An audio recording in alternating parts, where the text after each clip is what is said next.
ಮೊದಲ ಪ್ರಯತ್ನದಲ್ಲೇ ದಾಖಲೆ ಬರೆದ ವಿಜಯ್. ತಮಿಳುನಾಡಿನಲ್ಲಿ 108 ಸೀಟ್ ಗೆದ್ರೂ ಸಿಗಲಿಲ್ಲ ಬಹುಮತ.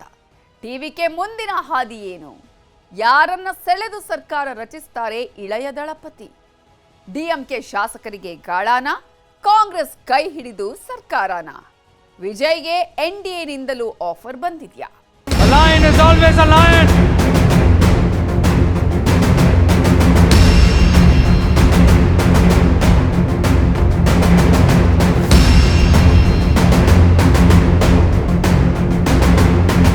And even if it is single, it will be the king of jungle. ಪಂಚರಾಜ್ಯ ಚುನಾವಣೆಗಳ ಫಲಿತಾಂಶದ ನಂತರ ಇಡೀ ದೇಶದಲ್ಲಿ ಒಂದು ರಾಜ್ಯದ ಬಗ್ಗೆ, ಒಬ್ಬ ವ್ಯಕ್ತಿ ಬಗ್ಗೆ ಹೆಚ್ಚು ಚರ್ಚೆ ಆಗ್ತಾ ಇದೆ. ಅದು ಬೇರೆ ಯಾರೂ ಅಲ್ಲ, ತಮಿಳುನಾಡಿನ Vijay. A lion is always a lion.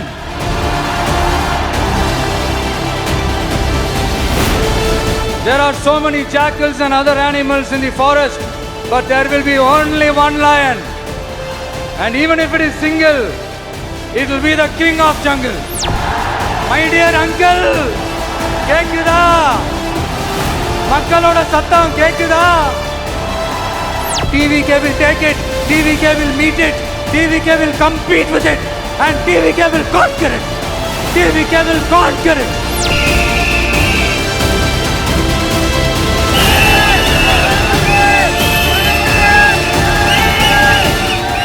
ಮೊದಲ ಚುನಾವಣೆಯಲ್ಲಿ ಅವರು ಮಾಡಿರೋ ಸಾಧನೆ ಬಗ್ಗೆ ಸದ್ಯ ತಮಿಳುನಾಡಲ್ಲಿ ಸೆಂಚುರಿ ಬಾರಿಸಿರೋ ವಿಜಯ್ ಈಗ ಯಾರನ್ನ ತನ್ನ ಕಡೆಗೆ ಸೆಳೆದುಕೊಳ್ತಾರೆ, ಸರ್ಕಾರ ಹೇಗೆ ರಚನೆ ಮಾಡ್ತಾರೆ ಅನ್ನೋದು ಕುತೂಹಲ ಕೆರಳಿಸಿದೆ.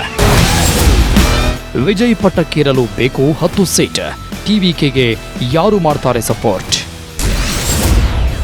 ಕೈ ಹಿಡಿಯಲು ರೆಡಿಯಾದ್ರ ವಿಜಯ್? ಹೊಡೆತದಿಂದ ಡಿಎಂಕೆ ಒಪ್ಪಿಕೊಳ್ಳುತ್ತಾ? ಟಿವಿಕೆ ಅಧಿಕಾರಕ್ಕಾಗಿ ಆಪರೇಷನ್ ಅಣ್ಣ. ಎಐಎಡಿಎಂಕೆ ಶಾಸಕರನ್ನ ಸೆಳೆಯಲು ಪ್ಲಾನ್. ಇಂಡಿಯಾ ಪೂರ್ತಿ ಈಗ ಒಂದೇ ಟ್ರೆಂಡಿಂಗ್, ಅದು ದಳಪತಿ ವಿಜಯ್. ಸೋಷಿಯಲ್ ಮೀಡಿಯಾ ಪೂರ್ತಿ ವಿಜಯ್ ಟಿವಿಕೆಯದ್ದೇ ಅಬ್ಬರ. ಇಷ್ಟೊಂದು ಕಡಿಮೆ ಸಮಯದಲ್ಲಿ ಒಂದು ಪಕ್ಷ ಕಟ್ಟಿ ಚುನಾವಣೆ ಎದುರಿಸಿ 70 ವರ್ಷ ಮತ್ತು 50 ವರ್ಷಗಳ ಇತಿಹಾಸ ಇರೋ ಪಕ್ಷಗಳನ್ನ ಮಣ್ಣು ಮುಕ್ಕಿಸಿದ್ದು ಸಾಮಾನ್ಯ ವಿಷಯವಲ್ಲ. ಮೊದಲ ಬಾರಿಗೆ ಚುನಾವಣೆ ಗೆದ್ದು ಸರ್ಕಾರ ರಚಿಸೋದು ಅಂದ್ರೆ ಸಣ್ಣ ವಿಚಾರ ಅಲ್ಲ. ಅದಕ್ಕೆ ಈಗ ವಿಜಯ್ ಸಾಧನೆ ಬಗ್ಗೆ ಇಡೀ ವಿಶ್ವವೇ ಮಾತಾಡ್ತಾ ಇದೆ.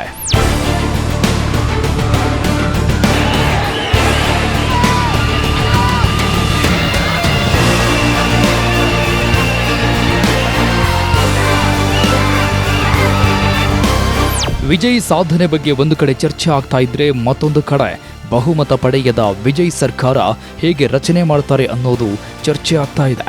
ಯಾಕಂದ್ರೆ ಇವರು ಎನ್ಡಿಎ ಕೂಟವನ್ನ ತಮ್ಮ ಸೈದ್ಧಾಂತಿಕ ಎದುರಾಳಿ ಅಂತ ಹೇಳಿದ್ರೆ, ಡಿಎಂಕೆಯನ್ನ ತಮ್ಮ ಬದ್ಧ ವೈರಿ ಅಂತ ಪ್ರಚಾರ ಮಾಡಿ ಚುನಾವಣೆ ಎದುರಿಸಿದ್ರು.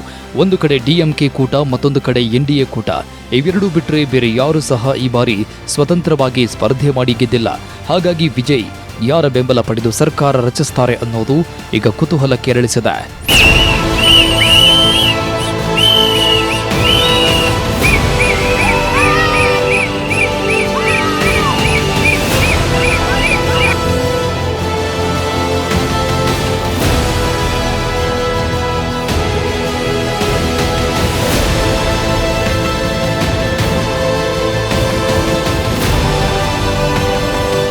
ಈ ಬಾರಿ ವಿಜಯ್ ನೇತೃತ್ವದ ಟಿವಿಕೆ ಪಕ್ಷ ದೊಡ್ಡ ಪಕ್ಷವಾಗಿ ಹೊರಹೊಮ್ಮುತ್ತೆ ಅಂತ ಯಾರೂ ಊಹಿಸಿರಲಿಲ್ಲ. ಸ್ವತಃ ವಿಜಯ್ ಸಹ ಇದನ್ನ ಎಕ್ಸ್ಪೆಕ್ಟ್ ಮಾಡಿರಲಿಲ್ಲ. 30-40 ಸೀಟ್ ಗೆದ್ರೆ ಯಾರ ಜೊತೆ ಹೋಗೋದು, ಕಿಂಗ್ ಮೇಕರ್ ಆಗಬಹುದಾ ಅನ್ನೋ ಯೋಚನೆಯಲ್ಲಿ ಅವರೂ ಇದ್ರು. ಆದರೆ ಈಗ ಅವರೇ ಊಹಿಸದ ರೀತಿಯಲ್ಲಿ ಟಿವಿಕೆ 108 ಸೀಟುಗಳನ್ನು ಗೆದ್ದು ಸರ್ಕಾರ ರಚಿಸುವ ಸ್ಥಾನದಲ್ಲಿದ್ದಾರೆ. ಹಾಗಾಗಿ ಅವರು ಈಗ ಬಹುಮತ ಸಾಬೀತುಪಡಿಸಲು 10 ಶಾಸಕರನ್ನ ತಮ್ಮ ಕಡೆಗೆ ಸೆಳೆದುಕೊಳ್ಳಬೇಕಾಗುತ್ತೆ.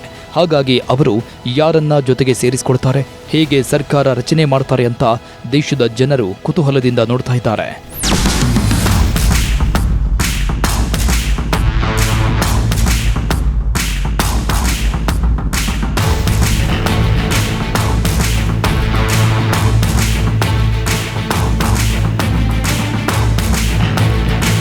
ತಮಿಳುನಾಡಲ್ಲಿ ಸರ್ಕಾರ ರಚನೆ ಮಾಡಲು 118 ಸೀಟುಗಳ ಅವಶ್ಯಕತೆ ಇದೆ.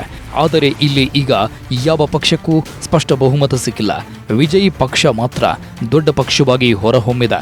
ಹಾಗಾಗಿ ವಿಜಯ್ ಪಕ್ಷವನ್ನೇ ರಾಜ್ಯಪಾಲರು ಸರ್ಕಾರ ರಚಿಸಲು ಆಹ್ವಾನಿಸಿದ್ದಾರೆ. ಆದರೆ ಬಹುಮತ ಸಾಬೀತು ಮಾಡುವ ಅವಶ್ಯಕತೆ ಇರೋದ್ರಿಂದ ವಿಜಯ್ ಈಗ ಏನು ಮಾಡೋದು ಅನ್ನೋ ಯೋಚನೆಯಲ್ಲಿ ಸಿಲುಕಿದ್ದಾರೆ. ಗೆದ್ದ ಶಾಸಕರಲ್ಲಿ ಯಾರು ನಮ್ಮ ಕಡೆಗೆ ಬರಬಹುದು ಅನ್ನೋ ಬಗ್ಗೆ ಯೋಚನೆ ಮಾಡ್ತಾ ಇದ್ದಾರೆ. ತಮಿಳುನಾಡು ಫಲಿತಾಂಶ. ತಮಿಳುನಾಡಲ್ಲಿ ಈಗ ಟಿವಿಕೆ 108 ಸೀಟು ಗೆದ್ದಿದ್ರೆ ಡಿಎಂಕೆ ಪಕ್ಷ 59 ಸೀಟು ಗೆದ್ದಿದೆ. ADMK 47 seat, Congress 5 seat, PMK 4 seat, Muslim league 2, CPI 2, CPIM 2, VCK 2, BJP 1, DMDK 1, ಅಮ್ಮ ಎಂಎಂಕೆ ಪಕ್ಷ 1 ಸೀಟುಗಳನ್ನು ಗೆದ್ದಿವೆ. ಈ ಬಾರಿ ತಮಿಳುನಾಡಲ್ಲಿ ಸಣ್ಣ ಸಣ್ಣ ಪಕ್ಷಗಳು ಯಾರೂ ಸಹ ಸ್ವತಂತ್ರವಾಗಿ ಸ್ಪರ್ಧೆ ಮಾಡಿಲ್ಲ. ಕೆಲವು ಪಕ್ಷಗಳು ಎನ್ಡಿಎ ಜೊತೆಗೆ ಸೇರಿಕೊಂಡ್ರೆ ಇನ್ನು ಕೆಲವು ಪಕ್ಷಗಳು ಡಿಎಂಕೆಗೆ ಬೆಂಬಲ ಕೊಟ್ಟು ಸ್ಪರ್ಧೆ ಮಾಡಿದ್ವು. ಈ ಹೊಂದಾಣಿಕೆಯೇ ಈಗ ವಿಜಯ್ ಪಟ್ಟಕ್ಕೆ ಅಡ್ಡಗಾಲು ಹಾಕ್ತಾ ಇದೆ. ಎನ್ಡಿಎ ಅಥವಾ ಡಿಎಂಕೆ ಜೊತೆ ಗುರುತಿಸಿಕೊಳ್ಳದೆ ಇತರೆ ಪಕ್ಷಗಳು 10 ಸೀಟು ಗೆದ್ದಿದ್ರೆ ವಿಜಯ್ ಅವರನ್ನ ತಮ್ಮತ್ತ ಕಡೆಗೆ ಸೆಳೆದು ಸರ್ಕಾರ ರಚನೆ ಮಾಡಬಹುದಿತ್ತು. ಆದರೆ ಇತರೆ ಪಕ್ಷಗಳೆಲ್ಲವೂ ಈಗ ಡಿಎಂಕೆ ಮತ್ತು ಎನ್ಡಿಎ ಭಾಗವಾಗಿದ್ದಾರೆ. ಹಾಗಾಗಿ ವಿಜಯ್ಗೆ 10 ಸೀಟು ಸಿಗೋದು ಹೇಗೆ ಅನ್ನೋ ಪ್ರಶ್ನೆ ಎದ್ದಿದೆ.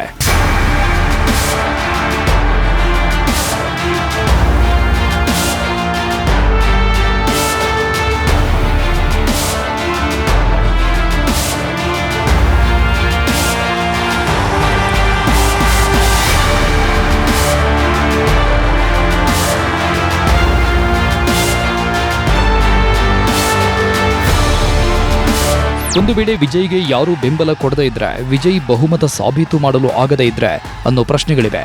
ಇನ್ನು ಕೆಲವರು ಡಿಎಂಕೆ ಮತ್ತು ಎಡಿಎಂಕೆ ಸೇರಿ ಸರ್ಕಾರ ರಚಿಸಬಹುದು. ಆ ಮೂಲಕ ವಿಜಯ್ಗೆ ಟಕ್ಕರ್ ಕೊಡಬಹುದು ಅಂತಲೂ ಮಾತಾಡ್ತಾ ಇದ್ದಾರೆ. ಆದರೆ ಸೈದ್ಧಾಂತಿಕವಾಗಿ ಅದು ಎಂದಿಗೂ ಸಾಧ್ಯ ಆಗೋದಿಲ್ಲ. 5-6 ದಶಕಗಳಿಂದ ಈ 2 ಪಕ್ಷಗಳು ಹಾವು ಮುಂಗುಸಿಯಂತೆ ಇವೆ.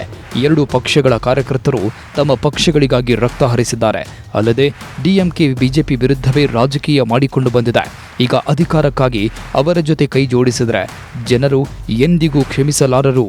ಹಾಗಾಗಿ ಡಿಎಂಕೆ ಎಡಿಎಂಕೆ ಹೊಂದಾಣಿಕೆ ಅನ್ನೋದು ಸತ್ಯಕ್ಕೆ ದೂರವಾದ ಮಾತಾಗಿದೆ.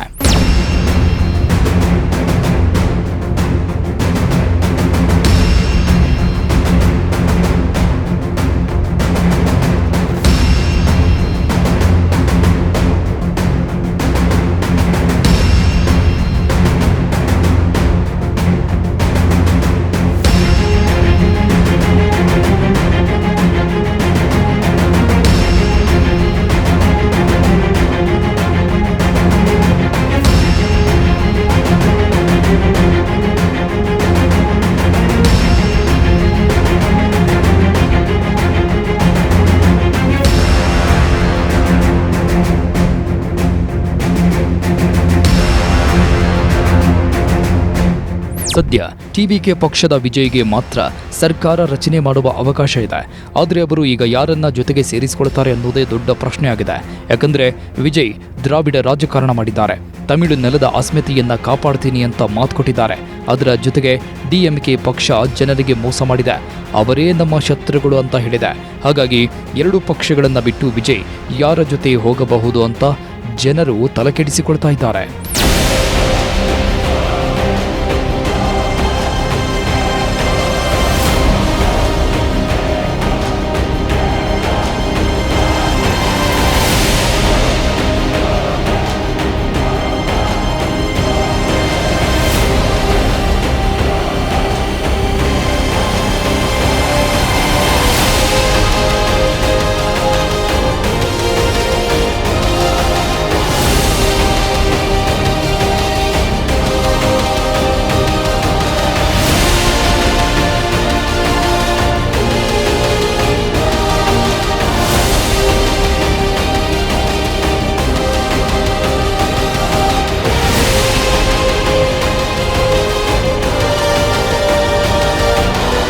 ಇದೆಲ್ಲದರ ಮಧ್ಯೆ ಈಗ ವಿಜಯ್ ಸರ್ಕಾರ ರಚನೆಗೆ ಹಕ್ಕು ಮಂಡಿಸಿದ್ದಾರೆ.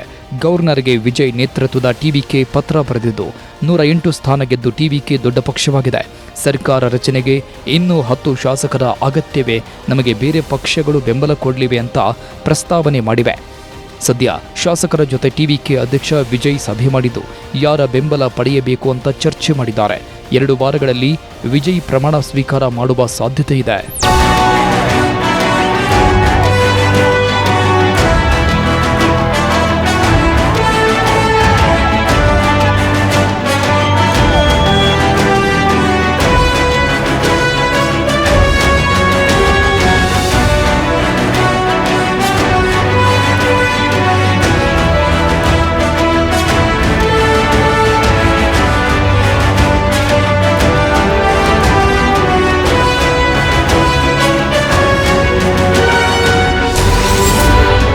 ವಿಜಯ್ ಮುಂದೆ 2 ಆಯ್ಕೆ. ಯಾರ ಜೊತೆ ದಳಪತಿ ಸರ್ಕಾರ? ನಾವು ಮೊದಲೇ ಹೇಳಿದ ಹಾಗೆ ವಿಜಯ್ ಮುಂದೆ ಈಗ 2 ಆಯ್ಕೆಗಳು ಇವೆ. ಒಂದು NDA ಕೂಟ, ಮತ್ತೊಂದು DMK ಕೂಟ. ಯಾರ ಜೊತೆ ಹೋದ್ರೂ ಸಹ ವಿಜಯ್ ಮೈತ್ರಿ ಸರ್ಕಾರ ಮಾಡಬೇಕಾಗತ್ತೆ. ಆದರೆ ಮೈತ್ರಿ ಸರ್ಕಾರ ಇಲ್ಲದೆ ಇತರೆ ಪಕ್ಷಗಳ ಜೊತೆಗೆ ಕೈ ಜೋಡಿಸಬೇಕು ಅಂದ್ರೆ ಕಾಂಗ್ರೆಸ್ ಮತ್ತು ಇತರೆ ಪಕ್ಷಗಳನ್ನ ಸೆಳೆಯಬೇಕಿದೆ. ಆದರೆ ಅದಕ್ಕೆ DMK ಒಪ್ಪುತ್ತಾ ಅನ್ನೋದೇ ಈಗ ದೊಡ್ಡ ಪ್ರಶ್ನೆ.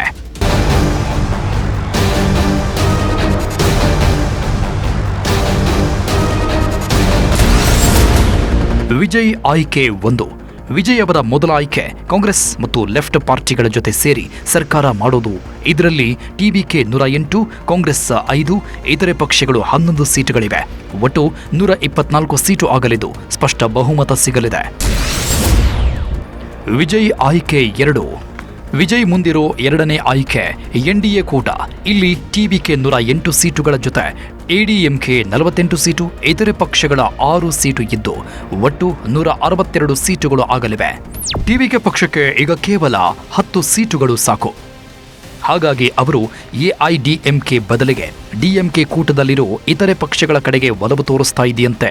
DMK ಕೂಟದಲ್ಲಿ ಕಾಂಗ್ರೆಸ್ 5 ಸೀಟು, ಕಮ್ಯುನಿಸ್ಟ್ ಪಕ್ಷಗಳ 4 ಸೀಟು, ವಿಡುತಲೈ ಚಿರತೆಗಳು 2 ಸೀಟು ಇವೆ. Muslim league 2 ಸೀಟಿದೆ. ಇಷ್ಟು ಸೀಟು ಬಂದ್ರೆ ವಿಜಯ್ ಸೇಫ್ ಆಗಬಹುದು. ಅದಕ್ಕೆ ಈಗ ವಿಜಯ್ ಕಾಂಗ್ರೆಸ್ ಪಕ್ಷವನ್ನ ಸಂಪರ್ಕ ಮಾಡ್ತಾ ಇದ್ದಾರಂತೆ.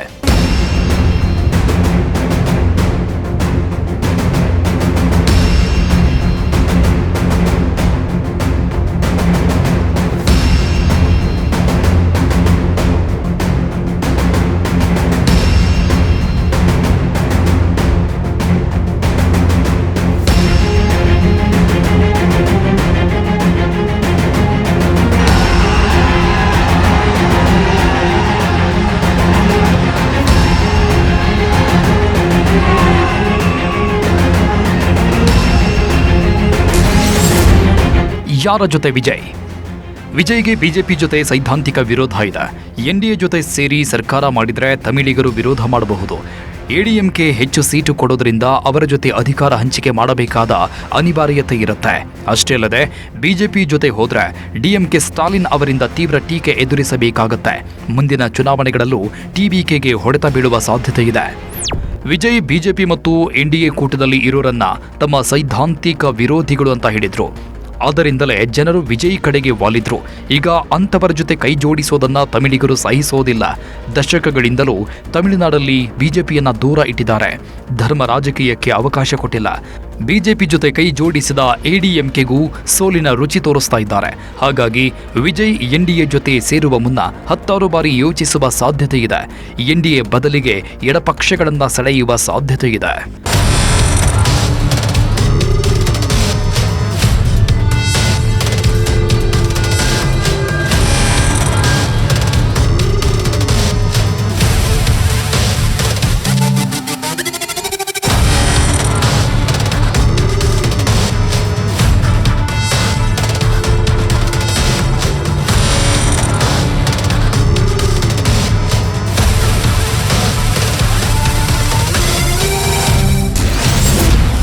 ಯಾರ ಜೊತೆ ವಿಜಯ್?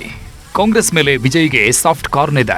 ಈ ಹಿಂದೆ ಚುನಾವಣಾ ಪ್ರಚಾರದಲ್ಲೇ ತಮಗೆ ಮೂಲ ಕಾಂಗ್ರೆಸ್ಸಿನ ಬೆಂಬಲ ಇದೆ ಅಂತ ಹೇಳಿಕೊಂಡಿದ್ರು. ಸೈದ್ಧಾಂತಿಕವಾಗಿ ಎಡಪಕ್ಷಗಳ ಜೊತೆಗೆ TVKಗೆ ಸಾಮ್ಯತೆ ಇದೆ. ಎಡಪಕ್ಷಗಳ ಜೊತೆ ಹೋದ್ರೆ ತಮಿಳಿಗರು ಒಪ್ಪಿಕೊಳ್ತಾರೆ. DMK ADMK ಬಿಟ್ಟು ಸರ್ಕಾರ ರಚಿಸಿದ್ರೆ ಅಧಿಕಾರ ಹಂಚಿಕೆ ಸಮಸ್ಯೆಯೂ ಎದುರಾಗಲ್ಲ. ತಮಿಳುನಾಡಿನ ಜನರು ಎಂತಹ ಸ್ವಾಭಿಮಾನಿಗಳು ಅಂದ್ರೆ ಅವರು ದಶಕಗಳಿಂದಲೂ ರಾಷ್ಟ್ರೀಯ ಪಕ್ಷಗಳನ್ನು ದೂರ ಇಟ್ಟು ಪ್ರಾದೇಶಿಕ ಪಕ್ಷಗಳಿಗೆ ಮಣೆ ಹಾಕ್ತಾ ಇದ್ದಾರೆ. ಕಾಂಗ್ರೆಸ್ ಉತ್ತುಂಗದಲ್ಲಿ ಇದ್ದಾಗಲೇ ತಮಿಳುನಾಡಿಗೆ ಬರದಂತೆ ನೋಡಿಕೊಂಡಿದ್ದಾರೆ. ಈಗ ದೇಶದಲ್ಲೆಲ್ಲ ಕೇಸರಿ ಕಂಗೊಳಿಸ್ತಾ ಇದ್ರು, ತಮಿಳಿಗರು ಮಾತ್ರ ಕೇಸರಿ ಕಂಡ್ರೆ ಉರಿದುರಿದು ಬಿಡ್ತಾರೆ. ತಂದೆ ಪೆರಿಯಾರ್, ಕಾಮರಾಜ್, ಅಂಬೇಡ್ಕರ್ ಮಾದರಿಯನ್ನೇ ಅಪೇಕ್ಷೆ ಮಾಡ್ತಾ ಇದ್ದಾರೆ. ವಿಜಯ್ ಸಹ ತಮಿಳಿಗರ ನಾಡಿ ಮಿಡಿತ ಅರಿತೆ ರಾಜಕೀಯ ಮಾಡಿ ಸಕ್ಸಸ್ ಆಗಿದ್ದಾರೆ. ದ್ರಾವಿಡ ಸಿದ್ಧಾಂತದಲ್ಲೇ ಸಕ್ಸಸ್ ಕಂಡಿದ್ದಾರೆ. ಆದ್ದರಿಂದ ಈಗ ಅವರು ಸಿದ್ಧಾಂತ ಮರೆತು NDA ಕೂಟದ ಜೊತೆ ಹೋದ್ರೆ ತಮಿಳಿಗರ ವಿರೋಧ ಎದುರಿಸಬೇಕಾಗುತ್ತೆ. ಆದ್ದರಿಂದ ವಿಜಯ್ ಎಡಪಕ್ಷಗಳ ಕಡೆಗೆ ಮುಖ ಮಾಡಿದಾರಂತೆ.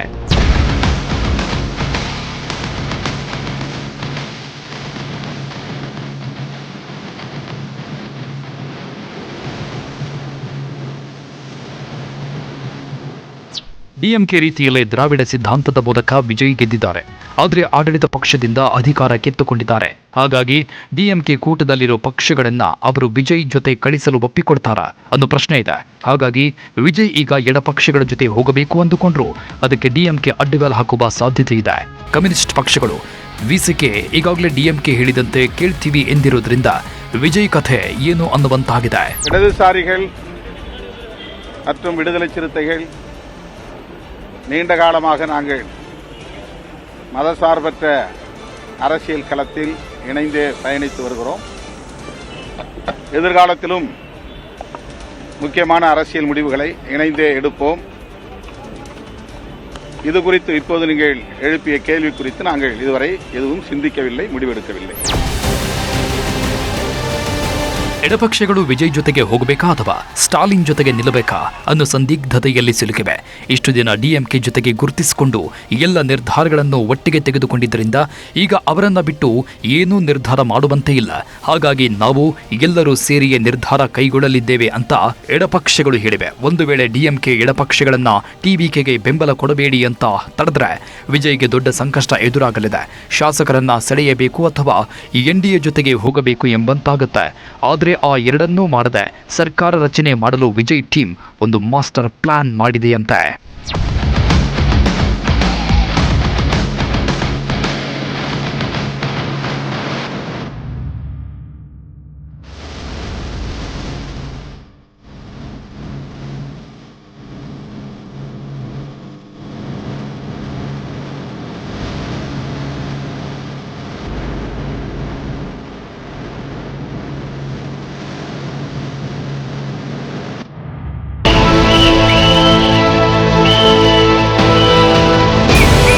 ದಳಪತಿ ವಿಜಯ್ ಸರ್ಕಾರ ಮಾಡಬೇಕಾದ್ರೆ ಅವರಿಗೆ ಬೇರೆಯವರ ಬೆಂಬಲ ಬೇಕೇ ಬೇಕು.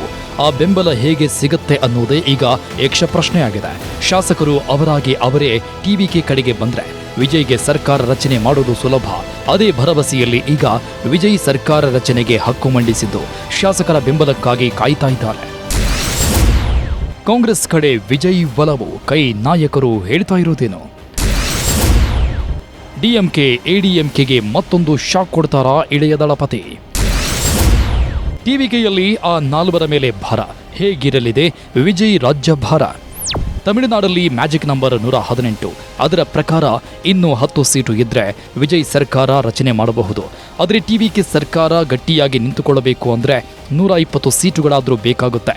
ಅಂದ್ರೆ ಇನ್ನು 11ರಿಂದ 12 ಸೀಟು ಸಿಕ್ಕರೆ ವಿಜಯ್ ರಾಜ್ಯಭಾರ ಶುರು ಮಾಡಬಹುದು. ಆದರೆ DMK ADMK ವಿರೋಧ ಕಟ್ಟಿಕೊಂಡಿರೋ ವಿಜಯ್ 12 ಸೀಟುಗಳಿಗಾಗಿ ಏನು ಮಾಡ್ತಾರೆ, ಹೇಗೆ ಶಾಸಕರನ್ನ ಸೆಳೀತಾರೆ ಅನ್ನೋದು ಕುತೂಹಲ ಕೆರಳಿಸಿದೆ. ತಮಿಳುನಾಡಲ್ಲಿ ವಿಜಯ್ ಸರ್ಕಾರ ರಚನೆ ಮಾಡಲು ರೆಡಿಯಾಗಿದ್ದಾರೆ. ಈಗಾಗಲೇ TVK ಲೀಡರ್ಸ್ ರಾಜ್ಯಪಾಲರನ್ನ ಭೇಟಿಯಾಗಿದ್ದು ರಾಜ್ಯಪಾಲರು ಸಹ TVKಗೆ ಸರ್ಕಾರ ರಚಿಸಲು ಗ್ರೀನ್ ಸಿಗ್ನಲ್ ಕೊಟ್ಟಿದ್ದಾರೆ.